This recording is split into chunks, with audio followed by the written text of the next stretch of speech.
Well students, कल मैंने आपको बताया था कि जेनेटिक्स की जो यूनिट है उसमें प्रिंसिपल ऑफ इनहेरिटेंस वाला जो चैप्टर है उसके कुछ इंपॉर्टेंट टॉपिक्स बताए थे मैंने कि उनसे बाहर नहीं आएगा। क्लियर। आज मैं बताऊंगी जो जेनेटिक्स का जो नेक्स्ट चैप्टर है, मॉलिक्यूलर बेसिस ऑफ इनहेरिटेंस। ठीक है। जो मॉलिक्यूलर बेसिस ऑफ इनहेरिटेंस है उससे मैं कुछ इंपॉर्टेंट टॉपिक्स बताऊंगी, आपको उन्हीं पे फोकस करना है। ओके। और उससे बाहर कुछ नहीं आएगा, मतलब उसी टॉपिक को अच्छे से क्लियर कर लेना, उसी से रिलेटेड क्वेश्चन सॉल्व कर लेना। ठीक है, उससे बाहर कुछ नहीं आएगा।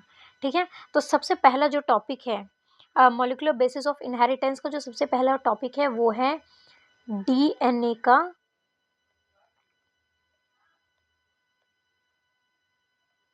Structure.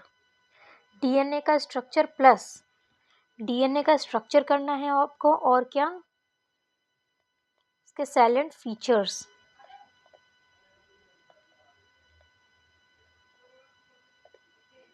सैलेंट features of DNA.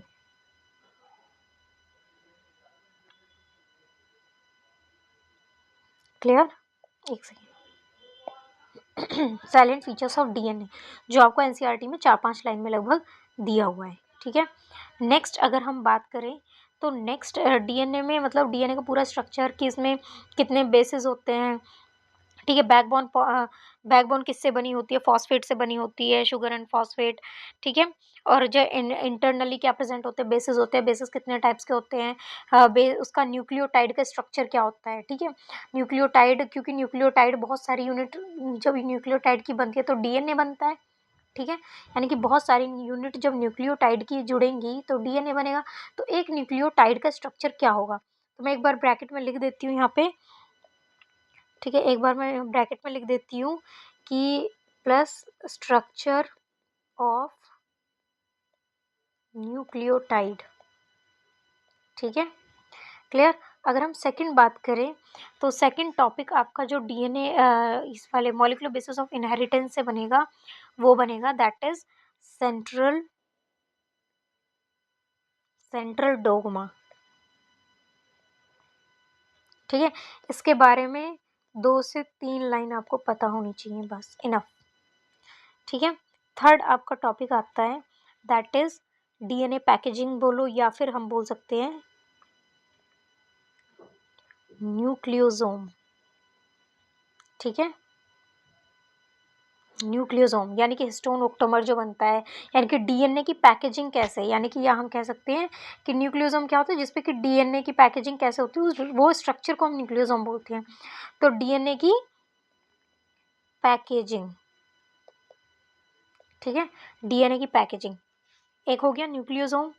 Then next आता है क्लास दैट इज आपका कि भाई डीएनए जेनेटिक मटेरियल है कि नहीं, इसका एक्सपेरिमेंट।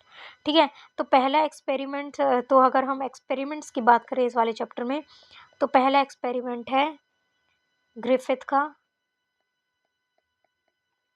इसको बाद में प्रिपेयर करना जब आपके पास टाइम हो, या बहुत छोटा सा एक्सपेरिमेंट है, बहुत थोड़ा सा पढ़ लेना इसके बारे में। ठीक है। मेन तो ग्रिफिथ का एक्सपेरिमेंट है। एंड देन है आपका जेनेटिक मटेरियल का ही एक एक्सपेरिमेंट है, जो क्या है, Hershey and chase experiment.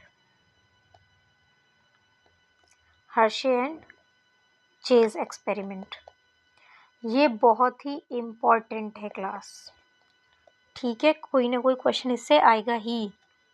Clear. तो हर्शे एंड चेज एक्सपेरिमेंट बिल्कुल ज़रूर आएगा। कैसे एक्सपेरिमेंट कंडक्ट हुआ, क्या इसके स्टेप्स है, सब आपको पता होना चाहिए। डायग्रामेटिकली आपको एक्सप्लेन करना आना चाहिए। ठीक है। फिर एक थर्ड एक्सपेरिमेंट है आपका मिसेल्सन एंड स्थॉल्स एक्सपेरिमेंट, ये भी आपका इम्पॉर्टेंट है। ठीक है। ग्रिफिथ वाला टाइम मिले जब कर लेना, वरना ये दोनों तो आपको करने ही करने हैं, बहुत इंपॉर्टेंट है। क्लियर। उसके बाद देखते हैं उसके बाद क्या आता है क्लास। उसके बाद आपका आता है रेप्लिकेशन फोर्क। इसके बाद आता है fifth that is replication fork. ठीक है। रेप्लिकेशन फोर्क कैसे बना है, उसका स्ट्रक्चर। ठीक है। प्लस डीएनए रेप्लिकेशन कैसे हुआ है, वो इसको एक्सप्लेन करता है रेप्लिकेशन फोर्क। ठीक है। और इसके साथ ही जो 6th पॉइंट होगा वो होगा कुछ एंजाइम्स, 1 वर्ड में पूछ ले जाते हैं। एंजाइम्स प्लस देयर फंक्शंस, ठीक है। कुछ एंजाइम्स और उनके फंक्शंस, देखो थोड़ा थोड़ा करके चले जाओगे तो भी आपका काम बन जाएगा, लेकिन ऐसा नहीं करना है कि बिल्कुल भी पढ़ना नहीं है, ठीक है। थोड़ा बहुत पढ़ के चले जाओगे तो भी काम बन जाएगा, डायग्राम ही करके चले जाओगे तो भी काम बन जाएगा। क्लियर? बिल्कुल ना पढ़ने से अच्छा है कि कुछ तो पढ़ लें, ठीक है। देखो नेक्स्ट एक आपका वो है कि ट्रांसक्रिप्शन इन बैक्टीरिया, ये ठीक है, इतना बहुत ज़्यादा इम्पोर्टेंट नहीं है, इसको आप स्किप कर सकते हैं अगर आपको बहुत जल्दी तैयारी करनी है तो, बहुत ज़्यादा इम्पोर्टेंट नहीं है। दैन जो सबसे इम्पोर्टेंट टॉपिक है that is lac operon, very very important, यानी कि इससे कोई ना कोई क्वेश्चन ज़रूर आता है, चाहे 1 नंबर का ही क्वेश्चन आए पर इस टॉपिक से क्वेश्चन 110% आएगा ही। क्लियर? और इन एक्सपेरिमेंट्स में से 110% क्वेश्चन आएगा ही, ठीक है। देन आपका ह्यूमन जीनोम प्रोजेक्ट, ठीक है, इतना इम्पॉर्टेंट नहीं है, इट्स ओके। एंड देन आपका आता है DNA finger printing. Then 8th topic is DNA finger printing. Clear? ये भी काफ़ी इंपॉर्टेंट है, थोड़ा सा इसके बारे में पढ़ लीजिएगा। एंड देन आपका ये चैप्टर बस दी एंड, ठीक है।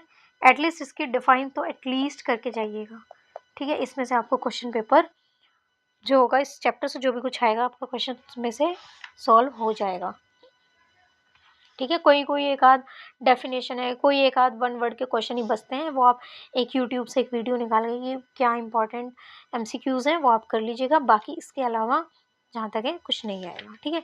एक स्टार्ट कोडॉन क्या होता है, और आपका एक सेकंड, स्टार्ट कोडॉन क्या होता है एंड